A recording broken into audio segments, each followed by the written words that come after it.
All right, what a new intro. I love it.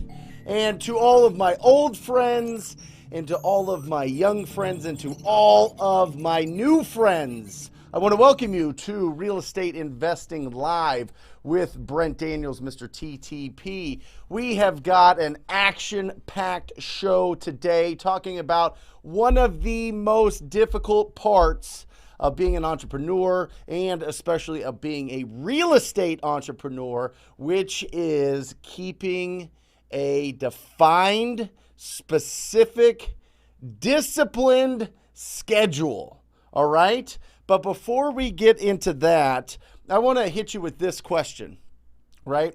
Because I think that this is really interesting, and this is something that I've been playing around a lot with in my head this week was, how would... And I wrote it down here. How would you work differently today? How would you work differently today if you knew that you could not fail?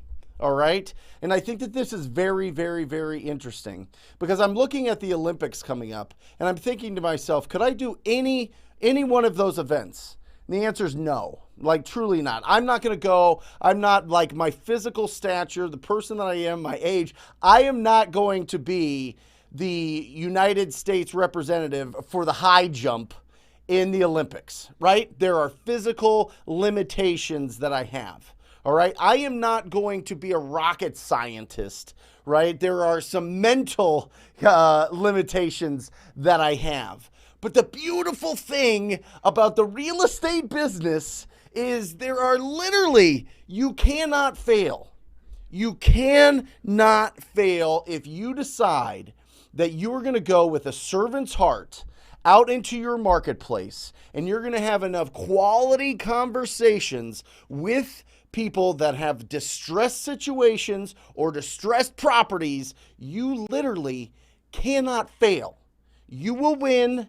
It might take some time. It might take some endurance. It might take everything that it is inside you to be able to work out of your comfort zones or the grooves that you've built into your life, into your schedule. But without a doubt, I am telling you this, anybody watching, listening to this, seeing this today or years from now, I am telling you, you are in a position that you can't fail if you decide to do that. If you decide to throw yourself into this and go with that servant's heart and keep a nice, defined, tight schedule and work towards your goal of being a real estate entrepreneur, work towards your goal of financial freedom, work towards your goal of the freedom of schedule, which is really the most important thing. Let's be honest. At the end of the day, it doesn't matter if you're a billionaire or a millionaire or you have $1 in your account. At the end of the day, it matters what did you do with the time that you had here with the people that you love the most, right? That's what it's about. That's what is so exciting about this business because we can truly, truly, truly do something incredible with the time that we have here and have control over that time and not let somebody else control that time. And that is the true freedom. That is what opens us up to the opportunities. That's what makes us that magnet to everybody that's around us that says, wait a second, what are they doing? Why are they so happy? Why are they so alive? Why do they have so much energizing enthusiasm? Why are they doing amazing things and doing things that I never thought was possible for them to do? And it's just because you took action, because you decided to pick real estate.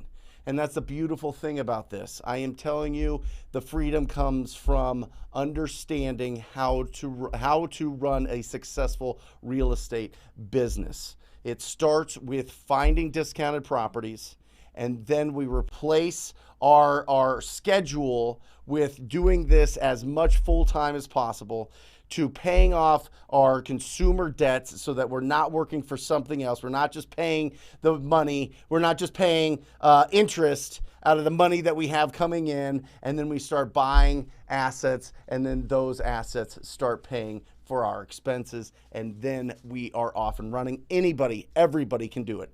Everybody can do it. I am telling you, you cannot fail if you talk to enough people. You cannot fail if you stay dedicated to this business. I don't care what your background is. I don't care where you come from. I don't care what it is. I am telling you, you can do this. So with that in mind, you need to start thinking perspective. I can't fail at this. Let's go. Because that's the problem. What if I don't do this right? What if I don't make money in the next 2 weeks, 30 days, 90 days? What happens then? What happens from all of the judgments that I get from the people in my life that said that I couldn't do this or that I was crazy? Get rid of all that. You can't fail. I'm telling you, endurance. And I'm gonna show you a quote that's incredible. But one study that I thought was really incredible about this is this one right here. Why don't you pop that up, Matt? This is bananas. And maybe you've seen it. I saw that this is one of the incredible things about social media is I saw this study. And in Harvard in the 50s, they did a study where they put rats into like these cylinders with water in it. And they wanted to see how long that they would swim and swim and swim and swim. And on average, they would swim for about 15 minutes. It's kind of a gross experiment, to be honest, because they killed a lot of rats. But after 15 minutes, what they did then was they would take the rats out, dry them off, they gave them hope, and then they put them back into the water, like right away. And this is 15 minutes. They're exhausted. They're done. So how long do you think that they lasted after they put them back into the water? 10 minutes, 5 minutes? Oh, now they're pushing. They're going to make it a half hour. Because of the hope, because the rats thought at some point somebody was going to pull them out. They lasted on average 60 hours. 60 hours. They were exhausted after 15 minutes. And then with a little bit of hope, they would last on average 60 hours. Do not sleep on the power of hope. Do not sleep on that. I am telling you, you can do this. You cannot fail. Have that hope. Let that be like a seed inside you that grows every single day. All right? Let's go to the board real quick. Here we go. Right here. This is, before we go here, let's pull up the schedule and then I'll get to this. We'll get to this. We'll get. Yeah, sorry, Matt. I'm screwing you up. Here we go. I'm going to go. Let's start here because I want to start with number 1, and it's something that I don't talk enough about. I really don't. All right. This is the perfect schedule for full time. All right. Now, this is something that I want you to start implementing because I want the skills to develop faster. All right. The skills of negotiation, the skills of lead generation, the skills of offer presentation, the skills of negotiating with your buyer. All of these skills you can practice and role play before you are live with a buyer or a seller. See, here's the big issue. We come into this business with no sales experience, with no real estate experience, with maybe a little bit of here and there about negotiating with real estate, right? And then we're like, oh man, it's taking me longer than I thought it was. It's because we're not practicing up front. And I think that this is something that I'm going to start talking a lot more about because I am telling you, practicing and feeling confident and before you go on those appointments, before you get live on the phone with somebody is going to make you feel bulletproof. You're going to feel a whole lot better. So what do I mean by that? You practice the TTP cold calling script. If you're cold calling, you practice the script. If you are text blasting, what is the first thing when somebody responds to you and they say, yes, I do want an offer on my property, and you call them up and they answer, what's the first thing that you say? You should have this down. It should be down and you should be rolling with it. How do you negotiate? How do you overcome the objections of people wanting too much? Or how much experience do you have? Or where is your proof of funds? And what is your website? And how many deals do you do? And all of these other objections that we kind of feel like are gonna kind of clog us up and stop us from taking a lot more action because we're anxious, because we're fearful, because we don't know the answers to these objections. Well, you can practice them all. I've been saying on this channel forever, and we're going to do this. I talked to Jesse, I talked to Mike. We're going to do this. We're going to put together flashcards of the most common objections and their responses, and make them available to everybody on here. But until then, you can literally every single day that you're talking to somebody about real estate and you run up against an objection, you can write down that objection and then write 2 or 3 responses on like a index card. Just write the objection on the back, you've got the responses, and then you practice those and practice those and practice those.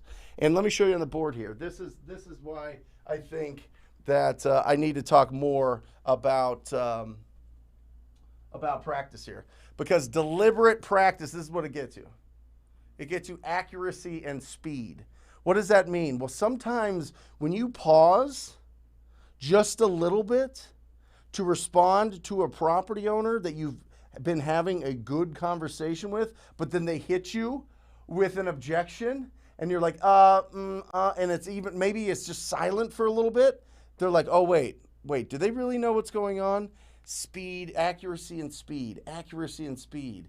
How long have you been in business? How big is your company, right? All of these things. How did you come up with your price? What is your price? You tell me what you want to offer me for these. All of these objections, all of these kind of little hurdles that we all have to go through, you start deliberately practicing the responses to those objections and to the opening script so that you can have a good conversation when you're calling somebody for the first time. They're strangers.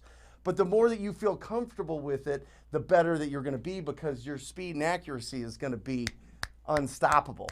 But it comes with deliberate practice. We practice too much in live situations. We do. Let's be honest.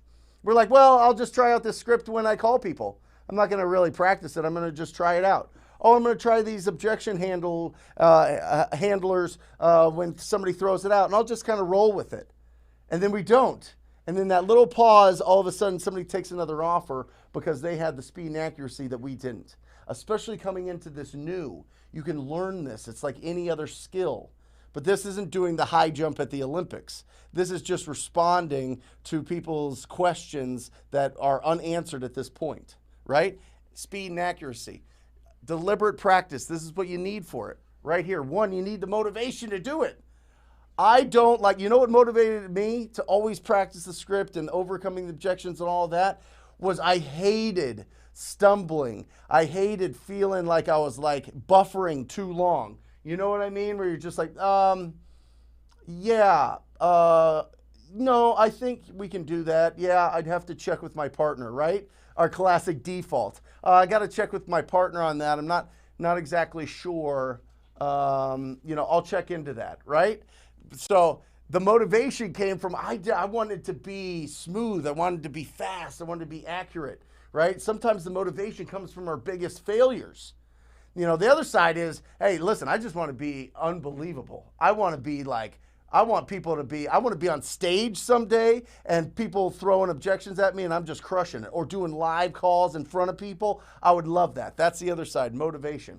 Instruction. You're getting it here. That's what this whole channel is. And if you have not subscribed to this channel yet, you need to hit the subscribe button, smash that subscribe, hit the bell so that you get alerted every time something new comes out. But the instruction, I'm giving you the instruction. I'm telling you, this is how to practice. Practice the scripts, practice the objection handlers, practice your ability to negotiate.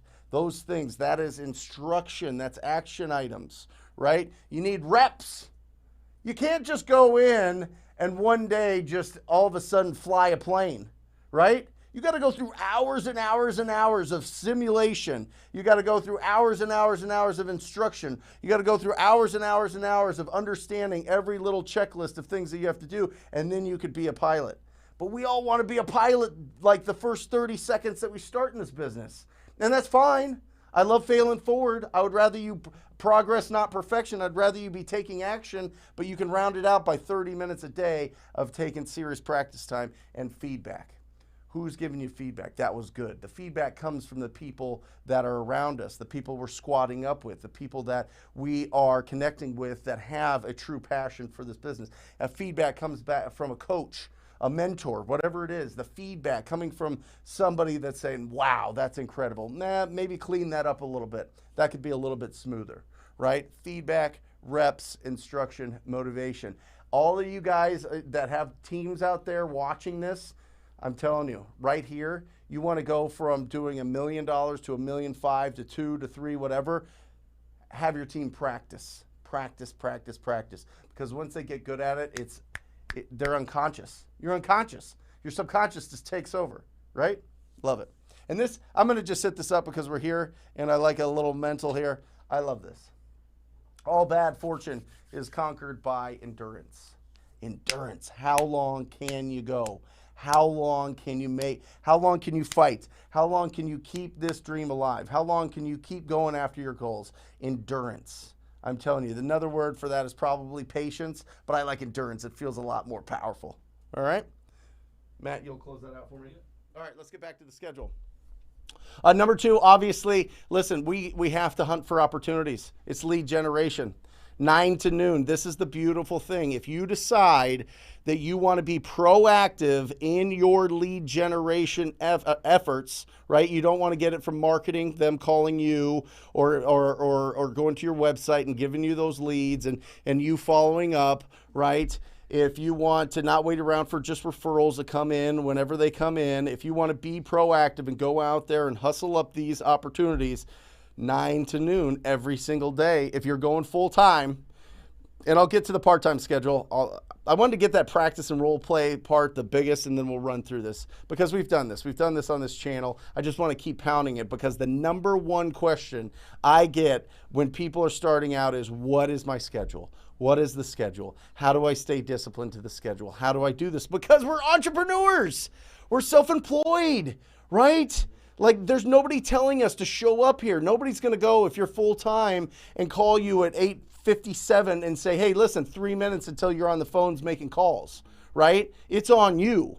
That's the tough part about having the freedom and having control of your life is people aren't telling you what to do. You have to do it for yourself or get an accountability partner, right? 9 to noon, you're hunting. The morning is for finding deals. The afternoon is for doing deals, all right? And I put this schedule like this on purpose. Now, some people play around with this. Some people don't like doing their lead generation to the afternoon. But I always felt, and I've always seen through coaching thousands of people around the country, that if you get it done in the morning, it is less likely that life's responsibilities are going to torpedo your consistency, all right? Because you need to burn one word in your brain if you're starting out for the first 90 days that you're getting going and really taking action. The number one word is sustainable. Sustainable efforts.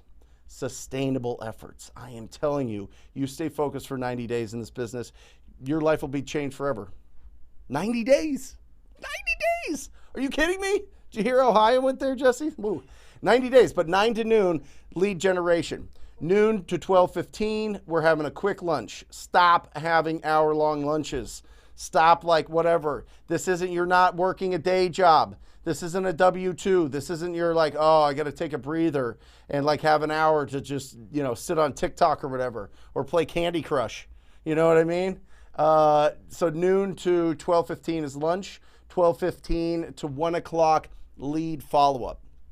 This is when you're going back and you're talking to the owners of the properties that you've already filtered through. They already said that they want to sell. You're doing your lead follow-up to shorten their timeline to make a decision. All right. Now, a little pro tip here. I should have put a little asterisk in there, but I liked, before I started my lead generation at 9, at 9 o'clock, what I would do is I would make like 2 or 3 lead follow-up calls because they already know me.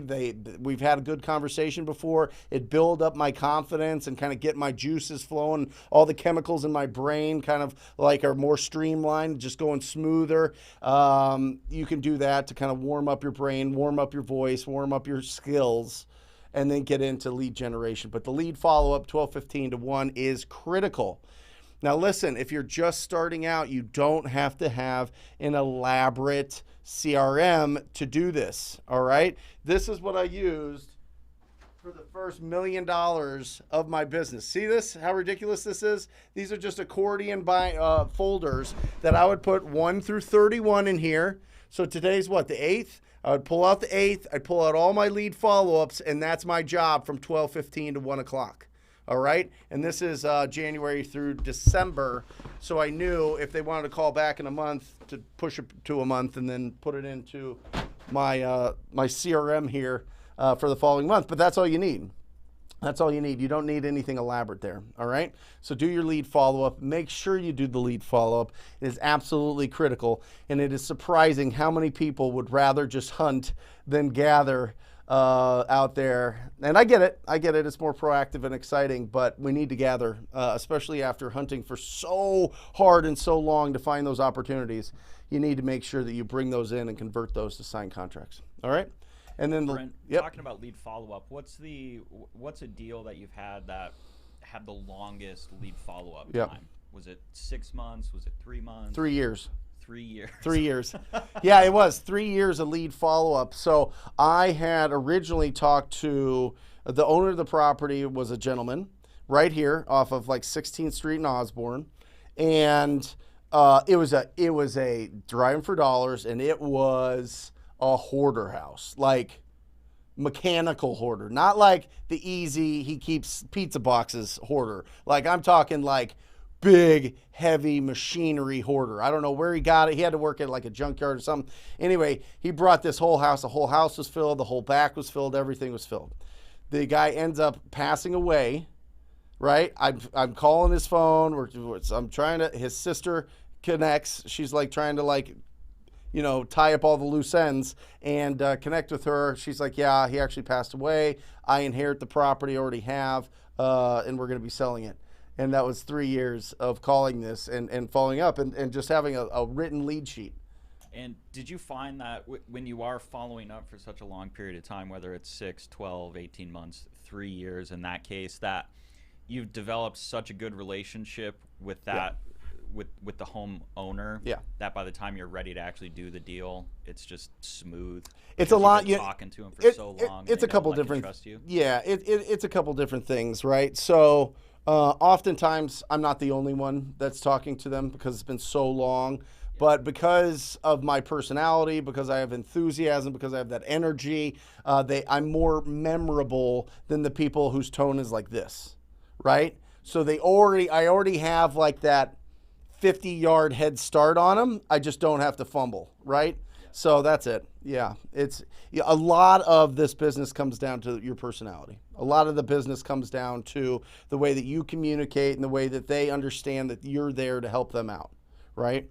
And so a lot of people see investors as these guys on HGTV or whatever else that just fix and flip homes, but no, it's always a mystery on how they find them, right? So investors are kind of looked at as like, oh, do they lowball you? How do they find these opportunities? That type of thing. And as you have conversations and they understand that you're a human being and this is like the work that you do to feed your family, it becomes more real and you become more human to them as opposed to just, you know, like a suit with a big bag of money, you know? Yeah. All right. And then the last part here, 1 to 5, additional lead follow-up, driving for dollars, seller appointments, and cash buyer negotiations. So 1 to 5 is kind of that open time that hopefully you set aside for going on appointments.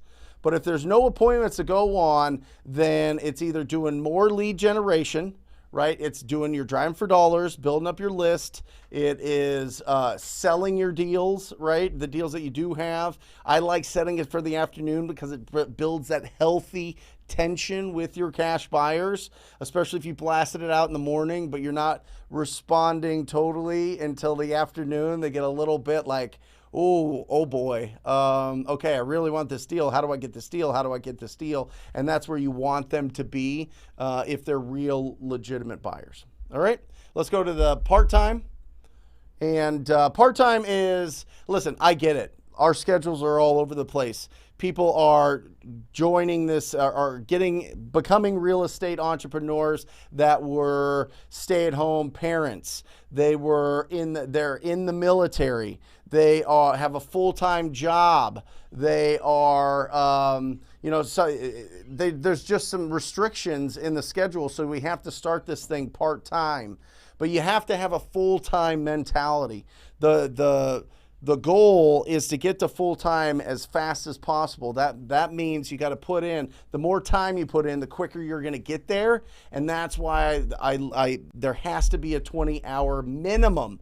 20-hour minimum, I am telling you, to commit to this business. We have 168 hours in a week, you can find 20. I am telling you, you can find 20 to be able to do it. And 15 hours, the bulk of that should be lead generation. All right, 1 hour practice and role play for the week, 1 hour lead follow-up, 1 hour driving for dollars, and 2 hours for your appointments, driving for dollar, and lead follow-up. Easy peasy, as Tom Kroll would say, lemon squeezy. There you go. Most people would probably be able to find those 20 hours just by canceling their Netflix subscription. Well, it's that. Listen, I don't mind. I don't mind escapism. I don't mind entertainment. I don't mind any of that stuff. But there is a certain time that if you decide that you really want to make a change, you really want to be successful with this, that if you get your 20, there's still enough time, Jesse. If you have a full-time job, 40 hours, and you sleep 56 hours, which nobody does, that's 96 hours. You still have a credible amount of hours, over 70 hours to work. Even if you watch 20 hours of Netflix, there's still 50 hours. I mean, there's enough time for everything. Like, I think a lot of people, I think it's real sexy to be like, you know what, I'm going to be Spartan, right? I'm going to be Spartan about this. Like, I'm going to only eat like boiled chicken and drink, purified water, exercise twice a day, and do this business. And that's fine. I mean, some people are wired like that, and I get it, but I didn't do that. I just, it fit into my life, and fortunately, I was able to do this full time for a long time. I've never had another job. But it was, there's always been enough time. There's always been enough time, no matter what's going on in my life. Did you guys say Mike Mahoney's here? Did you guys say cancel Netflix? Yeah, I know. Well, I mean, listen, that's fine. Listen, there's time in there. I'm telling you, and if you get committed, if you get your family committed and on your team, and you show them your goals, your passion, you say, listen, this is my schedule as I just outlined it, and you fit that in, and you have a good, respectful conversation with your spouse, with your children, with whoever, maybe a business partner that you want, maybe it's your parents. We just got a Instagram from a kid that's 16 years old. Yeah, put this up here. This is great. And we talked about this little 3K, but if you look down at Joey Mellon, just turned 16 and hit the 5K club. By the way, he was probably 15 when he put together this deal. I am telling you, this is a business that if you take action, you cannot fail. I don't care who you are. Here you go, Joey. Incredible inspiration, brother. I love it. So that is the schedule, guys. That is the schedule. Go back, watch it. We're going to open this up. I think I've talked too long. The guys like me to keep it to about 20 minutes, but I went a little bit bananas at 28 minutes. So we're going to open this up to questions, guys. The comments, this is your show. That's what makes this the most exciting 2 hours in real estate history every single week. Is the comments, is the questions, is the engagement. So if you have not subscribed, make sure that you subscribe right now to this channel if you're getting value. Love for you to constantly be with us, and this is what we do it for. So yeah, subscribe. Let's go. Dude, all bad fortune is conquered through endurance. I just got that. Yep. I love that. Yeah. Did you come up with that? Who came up with that? No, it's actually on a tank top that I have. Yeah, it's on a tank top. So I forget the name of the company that does it, but yeah, it's a fantastic. I think it's incredible. And Mike, I think that you and I are a testament to this. We've had a lot of ups and downs in our real estate business to get to this point. And this is actually a picture of Mike and I when we first started out in this business. No, that's freshman in high school. Those are freshmen in high school picks there.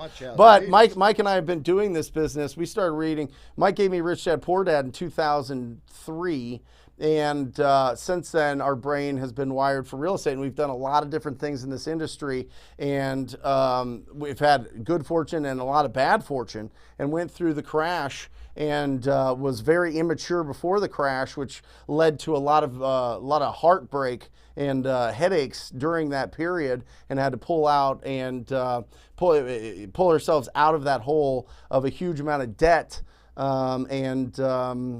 to where we're at now. And I feel fortunate to be able to have the opportunity to speak to everybody about that, but also to help you avoid that, because I don't want that, you know. But some people are just have bad fortune. You're just born into it, or you've done stuff yourself that you've put yourself in a hole. And so endurance. I'm saying if you stay focused to providing value in your real estate business, you will not fail. You can't.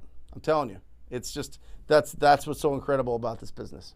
So let's open this. Let's crack this thing open, right? Let's crack this thing open. We've already had a celebration. By the way, if you have put together a deal or closed a deal, you better put it in the comments section, because I want to ring this bell all day long. All right. MLB Property Group. All right. How can you do a role play if you're a one-man show? Well, a couple different things. One, it only takes another person, so all you have to do is find one other person to talk to. And there's how many people are watching right now? Over 250. All right, 250 people right there. You go ahead and Instagram 300 people. Just connect with somebody, man. You know, just find somebody that'll be a role play partner with you. But honestly, what I did is I just did it in front of a mirror. It sounds crazy, but I would just be like, you know, it's almost like you're hallucinating and you're throwing it out, but I felt comfortable doing that. And then I would find some other people to role play with, and then people would just start throwing things at me, and I would respond. So, yeah, I would just say, one, you could do it in front of a mirror and just like focus and just go through your sticking points. And what I would say is you need to keep a pad of paper and a pen around you all the time as you are doing your lead generation, so that when those objections that make you buffer and make you like, oh, I don't know how to respond to that, then you can write those down and start working on it and bring it to these shows, and we'll answer them here and we'll work on it together. That's the point. All right. So squat up with somebody, let everybody know where you're at. Hopefully you can find somebody that is in your area, but if they're not and you can't meet them face to face, knee to knee, belly to belly, I don't know why you'd be belly to belly, but I don't know, you know, depends on what market you're in, I guess. Anyway, yeah, if you can't get together, then just do it virtually and just call people up and just do it, just schedule it. Maybe it's once a month, maybe it's once a week, you know, it doesn't have to be daily, but you could find somebody. Get an accountability partner. Awesome. Brandon TV. I want to make more cold calls, but comping every property takes too long. Is there any way I can pull a list from PropStream and have an MAO faster? Yes, I will show you this. Brandon, this will change your life. You ready? This will change it. Here we go. There we go. Did you see the intro, Mike? No. Oh, man. Wait till you see it. I got on right after. Best intro ever. Yeah. 250,000 plus. Hit it, times that by 0.66%, right? 66%, and that is your offer you're going to throw out. If it's under 250, hit them at 50%. Times 0.5. So the problem, and I had this problem too. Does everybody get this? Is that clear enough, Mike? So when you're calling and you hit that Zillow button, or you're talking to them and you're Googling the address as you're talking to them, and Zillow says it's above 250, take your calculator out on your phone or just have one set aside. We have in the Do Your First Wholesale Deal course, we talk about having just a regular calculator that you get off of Amazon there, and you put in, oh, it's 278,000 times 0.66, and then throw that out. And the way that you do that is you say, if they're really pushing for it and they go, well, what are you going to offer? You tell me, blah, blah, blah, blah, blah, all that we typically get on a daily basis. Then you just say, hey, look, I'm just pulling it up now. It looks like your neighbors in similar condition are selling for around, boom, 66% or boom, 50%. And then just shut up. Just be quiet and see how they respond. And that's going to save you a whole a lot of time. Because if they're not somewhere in that ballpark, typically it's not going to work out. And typically, if their property is in really good shape, oh, we just remodeled the kitchen, we just did the bathrooms, we just did the floor, we did all these things, I would just say, it sounds like your property's fantastic. Why don't you list it with a real estate agent? And then if they say, well, I don't want to do that, then you could throw out, well, honestly, I think I'd be too low. I'd be around this price, 66%. And if they're there, which 99.9999% of the time, they're going to want retail or more, then you get rid of them and you move on. And that's what builds up your speed, Brandon. That speed comes from being able to throw something out and disqualify faster. Hey Brent, so part of your prospecting station, so you got Zillow pulled up on a tab, you got just a big calculator, yep. And you just calculate real quick, and you're just throwing that across just to see if they're anywhere in the ballpark, right? That's it. Probably not going to be your actual offer. Yeah. Right? No. But you're just testing the waters. I just want to know, because a lot of people, they will stiff arm you by, what are you going to offer me?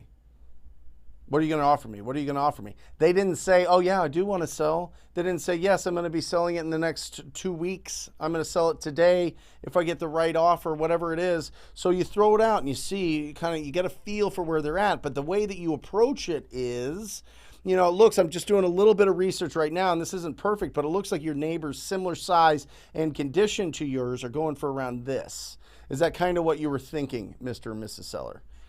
And then just see how they respond. Because some people have, like I talked about earlier, some people have these hoarder houses and they think that Zillow is their actual appraisal based on, but it's not. The condition of the property is much worse. Yeah, Zillow doesn't take into consideration condition. No. Right? Yeah. No, it's just an algorithm. It's just a machine. Man, I need a haircut. Getting it today. Yeah, it's getting crazy. Good question, Brandon. It's awesome. Dalen, does anyone know how to calculate the closing cost for vacant land? Yes, Dalen. It's called the title company. That is their job. So, and I say that not even jokingly. I mean, that's what I rely on 100%. So if you've got a deal, just reach out to the title company. Typically, the biggest part of closing costs is the title and escrow fees. Okay, because there's two sides. One is title insurance, which is the insurance itself is kind of an interesting business if you really peel back the layers on it. Man, that's a good business to be in, is insurance. But title insurance is probably the best form of it, because title insurance is basically ensuring that they did their job right. So how great is that? Not only are you paying them to do their job, you're also paying them to ensure that they did their job right. It's crazy. It's bananas. But that's where most of your costs are going to come from. And usually it's price specific. So with some vacant land, most vacant land, it's not like millions of dollars. It's more like tens of thousands of dollars, if not less. There's probably minimums that each title and escrow company have. If you're in a closing attorney state, it'll be the closing attorney's fees and costs there. But you just want to call them up and see what that looks like. And then there's some property taxes there, and just depends on if there's HOA transfer fees or anything like that. So, but typically for a typical land transaction, the biggest costs are going to be your title and escrow fees. So just reach out to them and find out, get their cost schedule. Yeah. Austin Ball. Should I write handwritten letters to my driving for dollars leads that don't? I love it. Austin, I made calls and we sent handwritten notes, and it worked fantastically. But it's consistency with that. If you're just one hit and quit, it's just not going to work, right? You got to go after it multiple times, and that'll start opening up the property owner's likelihood to give you a call when the time's right. But you want to still try to call them. I would also suggest that you text them through batchleads.io. Because you're buying these numbers anyway. If they're not answering, if they're not You know, if you can't go through the front door, go through the window type of thing. And that's what text messaging to me is going through the side window. Batchleads.io, that's what we use. Use the TTP discount code for that. And then handwritten. Yeah, absolutely. I love it, Austin. I think it's fantastic. I think you should also consider going to the door and putting a note on the door.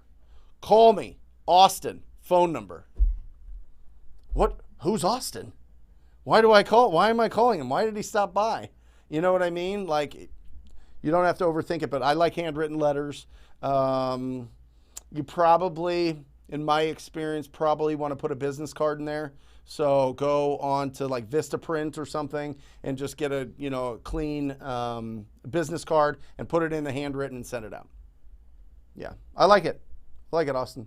But just don't, you know, just understand multiple times, and do that after hours.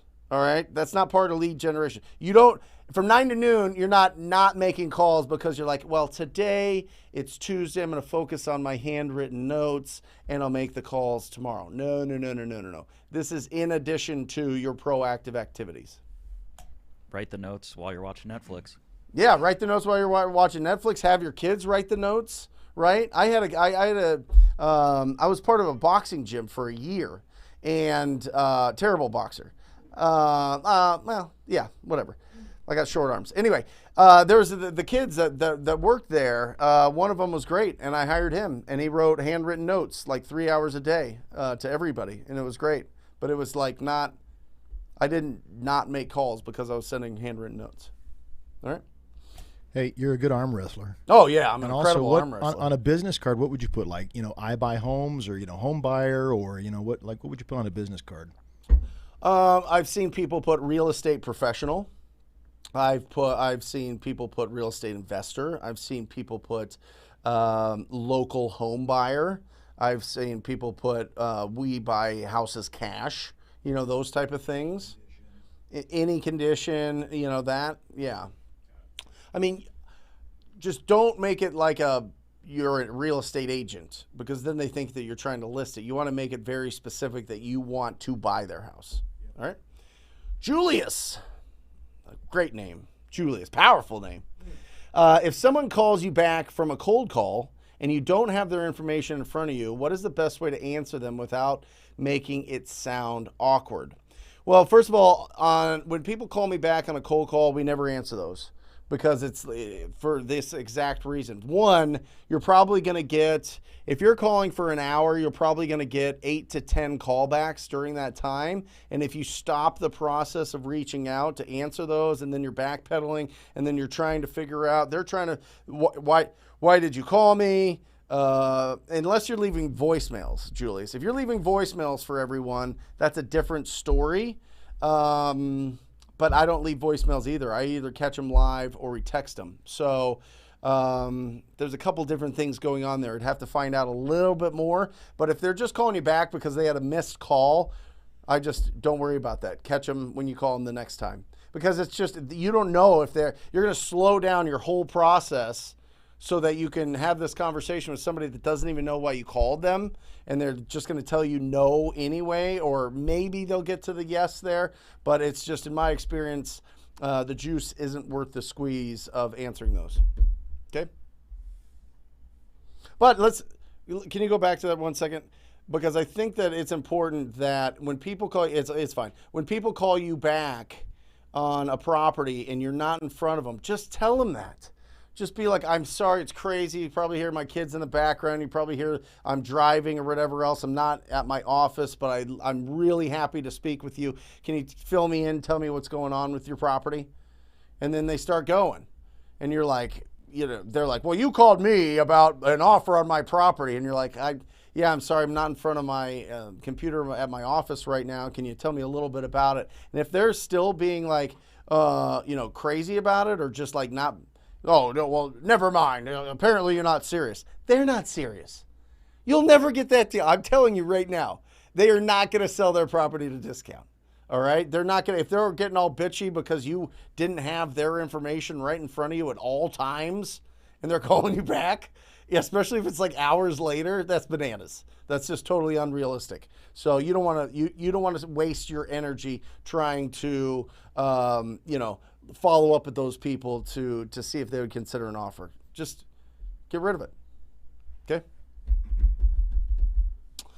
I don't leave voicemails because it just clogs up the system. To be honest, Trinity, great question.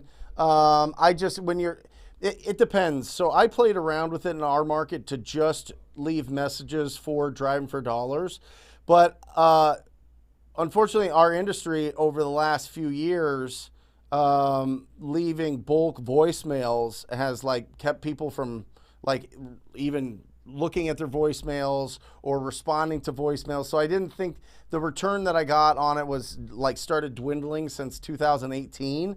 And so we just pulled it out in 2019, just don't do it at all. We were doing it very specific for driving for dollars, where we would leave specific voicemails. Hi, Trinity. My name is Brent. I was calling about your property at 123 Banana Street. Like I would give the actual street, not just, hey, we're looking to buy a home in the area. I wanted to see if you would consider an offer, like the generic voicemails that you leave. They do work. It's just, I think that they're a lot more work than a lot of other channels. Do you leave voicemails when you're doing lead follow-up? Always. Okay. Voicemails for lead follow-up, always, but not while we're hunting. When we're gathering, yes. Not when we're hunting. When we're hunting, we're trying to catch them right now, right? So having them call back. Here's the problem, Trinity, right? The reason, and I don't know if your name's Trinity or if it's just like a religious home buyer thing. I get it. But I'll call you Trinity because, it makes sense. Anyway, whatever. When you're leaving voicemails for cold calls and they're calling you back, now your schedule's screwed up. Now you're waiting for those calls, and those calls are like you're on an appointment, you're doing lead follow-up, or you're on this part of your schedule, this part of your track, and now you're getting taken off because somebody's just calling you back that you don't know even wants to sell or not. But if it's a lead follow-up and you already know they want to sell and you're already pre-qualifying them and they're calling you back, that's when it's the time to take those calls. That's when it's time to always leave a voicemail for the leads that you've called. And then that sets you up. And typically you have two different numbers. Your caller ID for your cold calling is going to be a totally different number always than your number that you do your lead follow-up. All lead follow-up for my acquisition managers, they have a sideline number. It's not their personal cell phone. It's like a business line, but it's still one cell phone. It's not the obnoxious person that carries two cell phones around all the time. Not obnoxious, but it's obnoxious to hold two cell phones is what I mean. And so they have it all just come to their phone and know that when they call in from that number, it's a lead that's calling back in. So it makes it really easy. So cold calling, totally different caller ID, and then your lead follow-up, you have that. There you go. Joe, are you evaluating deals differently right now because materials and everything is more expensive? Not really, Joe. I mean, it depends. Some markets. See, here's the thing that I look at. It depends on price point, Joe. All right. If it's under that 250,000, no. If it's above, well, I would even say up to like 500,000. But 500,000, $500,000 and above, just depending on what market you're at, right? If your average price point in wherever, say it's New Mexico or Kentucky or Louisiana, certain parts, and their average is like 200,000, and the properties that you're looking at are like 400,000, you need to budget more for those because you need better appliances, right? The appliances are really the ones that are the big ticket. And some of the fixtures, you got to put better fixtures in there. You can't just put Home Depot. You got to go with something that's a little bit more fancier, right? You got to get something online and you got to get it custom and it's got to look good. You got to put a farmhouse sink in as opposed to just a simple drop-in sink, like little details like that make the properties pop. But I don't even worry about it, Joe. I leave that up to my cash buyers. I throw them out. And if nobody wants to buy it, which is very extremely rare, I just reduce the price.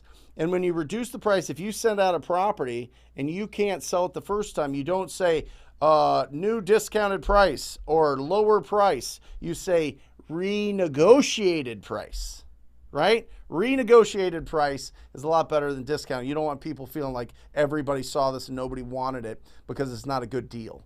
But no, Joe, I leave that up to the cash buyers to determine.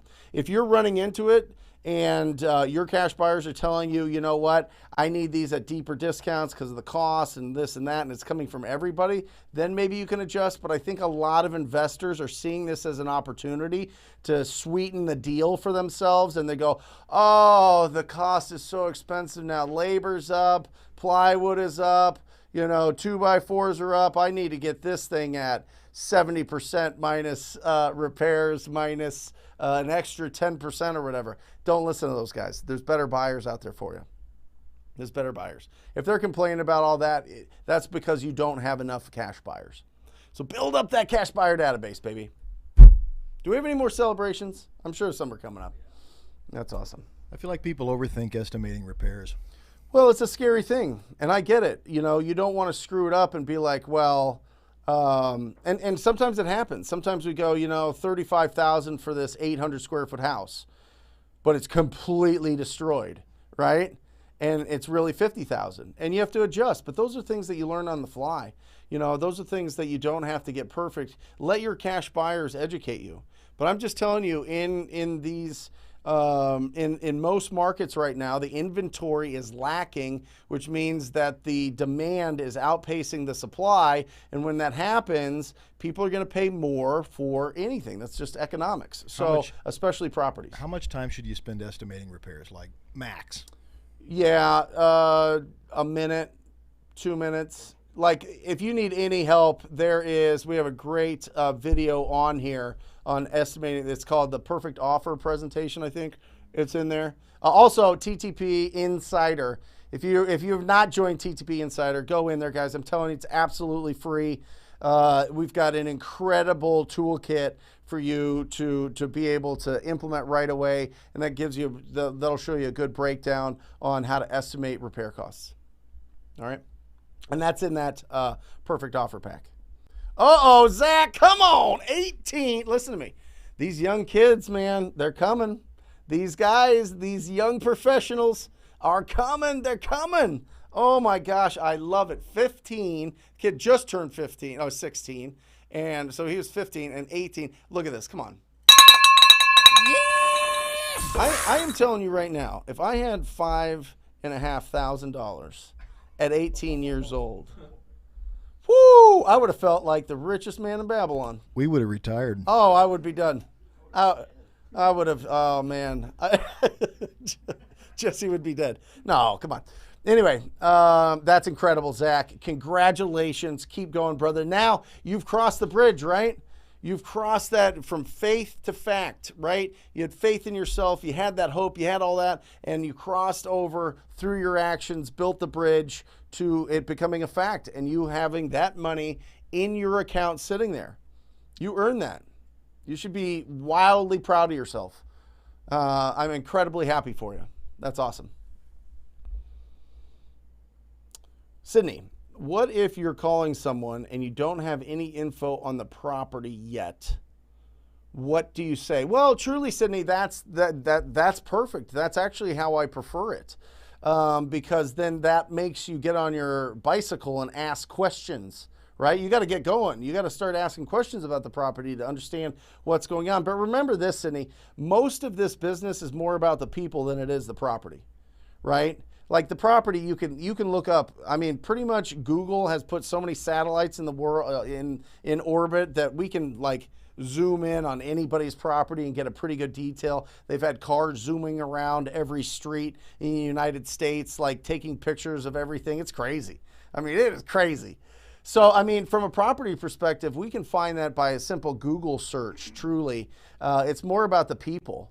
So it's more about what is their situation? What is their big problem, right? When we're looking at finding discounted properties from a traditional standpoint of wholesaling, of assigning a deal, we need two things. We need motivation and we need equity.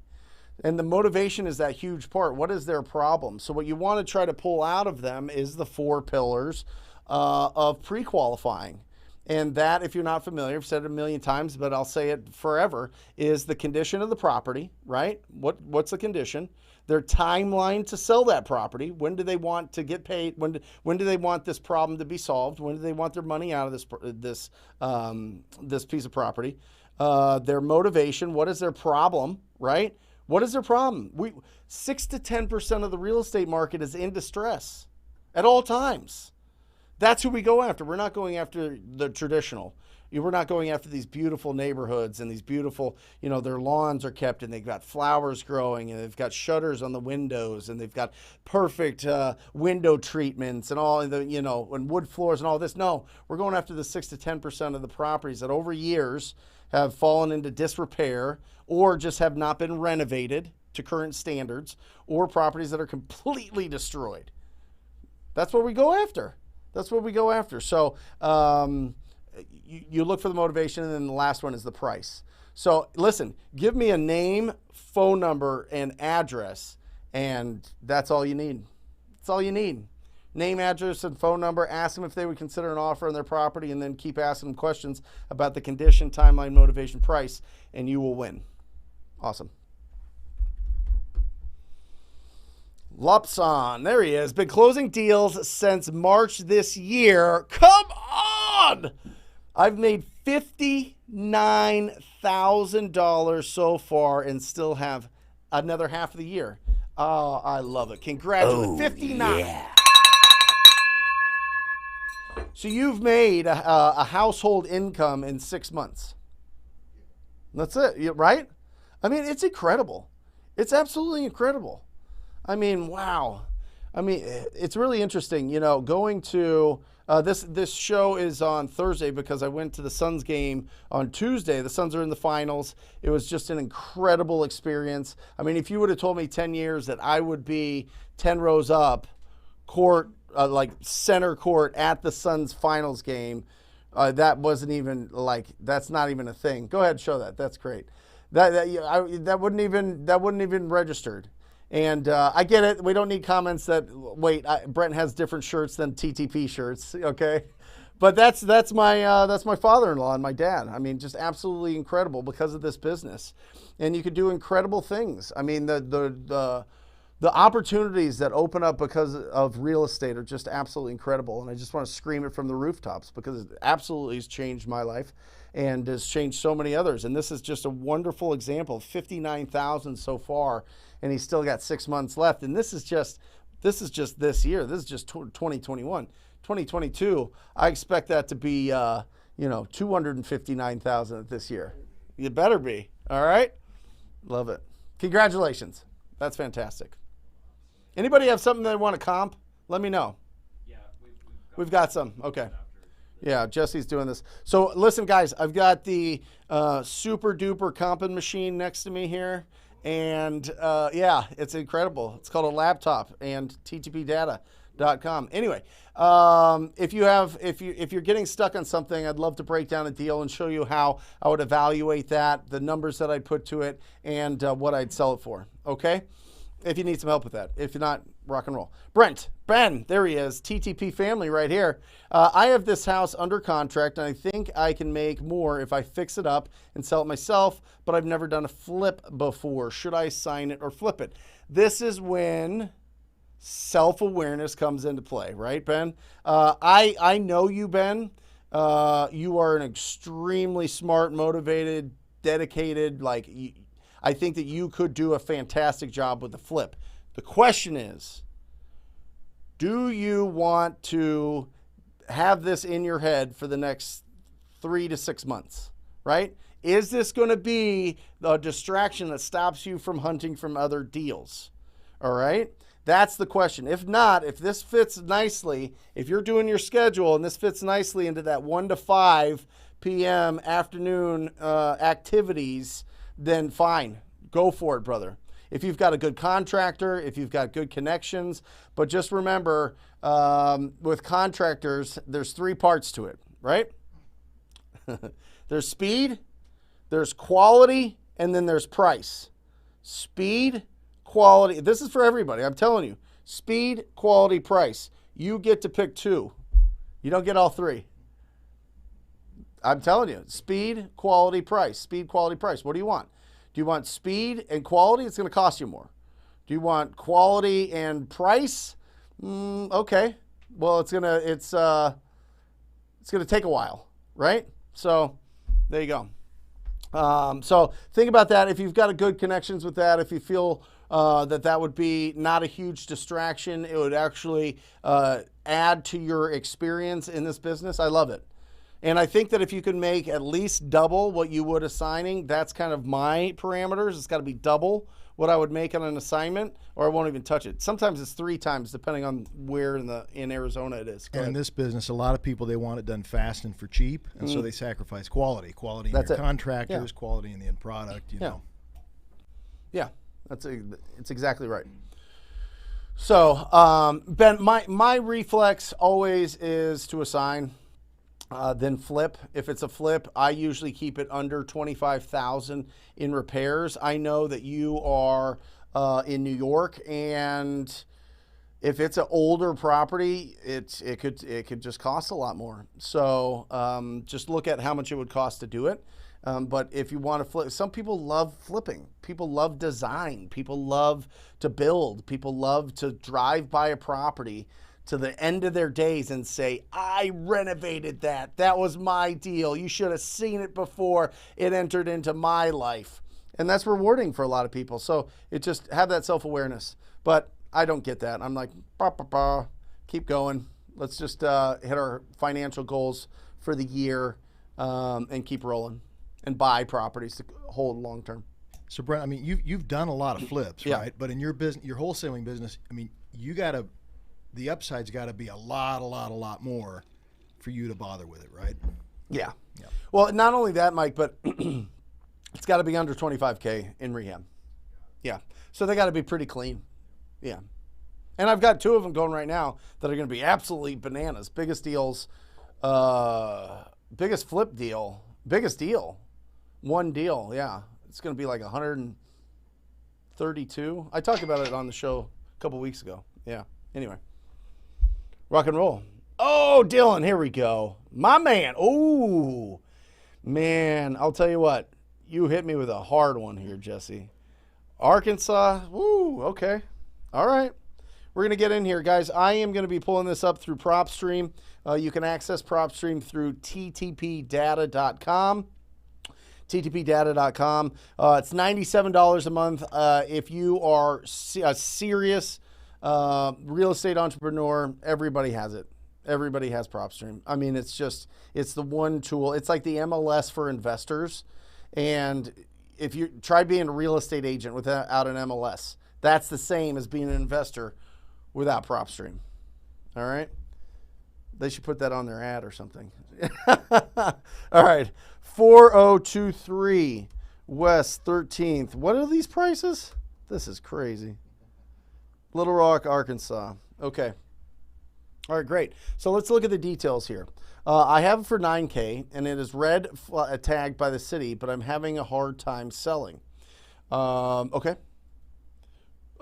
Give me a little bit more, Dylan, if you can, if Dylan's still on here. If you can explain to me why it got red tagged, I assume it's probably because it's condemned, probably because of the condition. If this property, it shows, look at this. It's already showing. This is what I love about PropStream. Look at this. Vacant. That's why it's red tagged, right? Because it's probably been vacant for a while. This is one of those 14 million properties that we talked about a couple weeks ago that are vacant for over a year. And what the city does, they red tag it because somebody's gone in there, they've beat it to hell, they've ripped out the plumbing, they've ripped out everything, and it's just a hazard for people to just walk into this property and get cut up or get hurt, because then they got to go to the hospital, and then if they don't have insurance, then the government has to pay for it, and it turns into this whole thing, right? Right? That's why things get condemned. It's a big deal. So anyway. So interesting. So this is built in 1935. Fantastic. I always like looking at the aerial and then the street shots of this. So we go here. This is interesting. A little parking lot here. Want to investigate this a little bit. Typically, that would be like a church or something, but we'll see. I think church is here. Yep. There's church. Boom. Beautiful. Most powerful building. And then, so I like this street. This is crazy that it's a condemned 9,000 and that you have to, it's being tough for you to sell this. I know that this is the last house here. So there it is. Okay. Okay. This is what I'm talking about. God, I love these properties. Okay, perfect. Okay, so this is showing one bath. Look at that, guys. You can literally see the red tag. Do not enter here, right? It's right there. This thing's boarded up. Windows have been busted out. Somebody has not had the ability to take care of this. So Dylan just commented, he said, it is condemned, had work done by someone who wasn't certified and lots of damage done by that bad work. Goes back to those contractors. Yeah. Okay, so let's go. All right, so first of all, obviously you can look at the comparables. There's going to be a ton of them. I mean, look at this, fantastic. You always want to stay within the borders of any main street, so there's a ton of great comps here, which is great. But what I like doing first is I like just looking at the neighbors, because it shows all the neighbors, the closest, I think, 100 properties here to this property, which is really cool. But it gives you all the different property types. So I like going sale date and just looking at, okay, so here we go. This is fantastic. You've got one that closed January. Is it on the same street? It's on the same street. Come on. Come on, Little Rock. Make it tougher. So this is on the same street, 70,800. This looks very similar to our property. I mean, not in its current condition, but I mean, architecturally, this looks fantastic. All right. I'm not sure. Maybe these soft orange highlights are popular in Arkansas. I don't know. But listen, it went for 70,800 and looks clean. It'd be real interesting. What I like doing here with these comps is going to their details and seeing what, seeing what they bought it for versus what they sold it for, I think is a real cool indicator. So let's go to transaction history, see if they bought it for, no, it doesn't really show. Okay, so they've owned it for a while. So somebody went in there, cleaned it up, lived in there. So it's not just a pure flip, which is fine. So 70,800, and this property is condemned. It's 1,000 square feet. That's the issue that you're running into, my man, is you've got a cleaned up right there, same street, $70,800 property, and then you've got your $1,000 property that is condemned. I would figure at least 40,000 in work, right? Sounds right? 40,000 in work there. So let's look at these numbers. You know, you're looking at this thing. By the way, I think you still make the. I'm curious if you'll put in, Dylan, what you're selling it for. That'd be great. Change it to 3. Change it to 3. Huh? 3. 3 what? The size. Pen size. Oh, all right. Change to 3. Sorry, guys. It's harder to read on the Change size. to 3. I was like, how? We have 3 cameras? Bananas. All right, so the ARV is about 71,000. Okay, 71,000. Sorry, the microphone's here. 71,000, and then right off the top, somebody's gonna want. It just depends. Somebody might want to just keep this as a rental once they fix it up. But typically, landlords do not want to do a ton of renovation, so it has to be worth the amount they're gonna want to make. They're gonna want to walk in with 20,000 in equity off of that. This is what's crushing you here, Dylan, is because now we're already at 51,000, and we don't even have closing costs or any of that in there. So then we take out 6%. Mike, what's 6% of this? $3,000? 51. Yeah. Isn't it 70? 6% of 71? Yeah. Sorry. 6% of 71 is 4,300. No. 4260. Yeah. 4,260. Yeah, it was close. And then we're gonna minus the 40,000 in repairs to get this thing looking better. All right, so 6,740. this, and this. Yeah. Is how much? 6,740. 40. Now you could play around with this here, right? Somebody's going to have to want to buy this with speculation that they can do, that they don't need to have as much equity walking into that deal. But that's why it is what it is. I mean, and you've got a tremendous amount of rental, vacant land. I mean, you've got some residential over there selling for, I mean, in that neighborhood, properties sold for $1,980. Look at this one. This sold for less than $2,000. So, I mean, this is in that neighborhood, $2,000. And it looks like a beautiful street. We're going to have to look into Little Rock a little bit more. I think that there might be some significant potential there. I'm real interested to know what the economy is there, but in the rental market. Rental market would probably be strong. I mean, in this, it might be like some Section 8 vouchers, just depending. But I'd be curious to know what the economy is in Little Rock. That's interesting. And Dylan just said he's trying to sell it for $15K. Yeah. And getting no bites. Yeah. And that's why. So I would go back, Dylan, and I would try to get this thing for like $1,500 or $1,000, or better yet, just let them just have them deed it to you for free, but you pay the property tax. I'm serious. Have them pay, you pay the property taxes on it. But this property is obviously not being taken care of.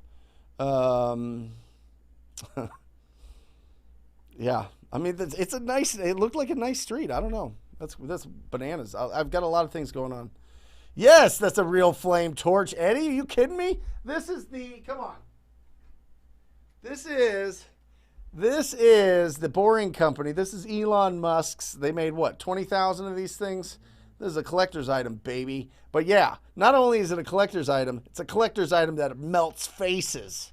Whoa. Not that I do that, but could. No, it's pretty fun. Yeah.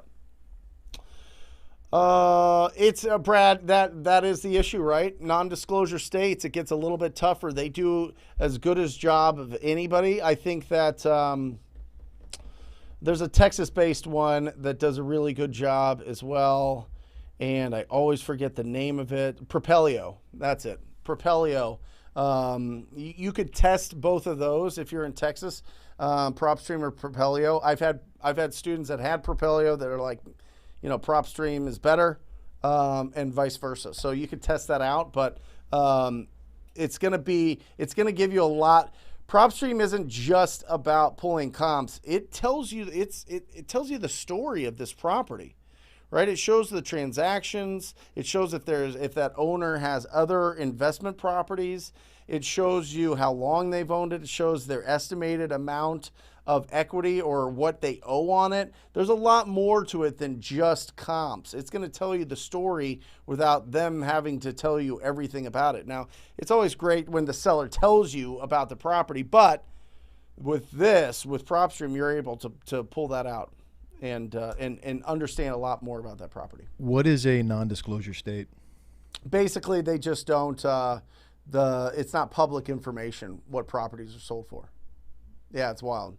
Yeah, North Carolina, South Carolina, I think North Carolina, Texas, some of the others. I think somebody in the Midwest too. Yeah, they just don't disclose. It's not public data in those states. In a state like Texas, non-disclosure states, would you recommend hooking up with a good real estate agent that's willing to help you out a lot? Absolutely.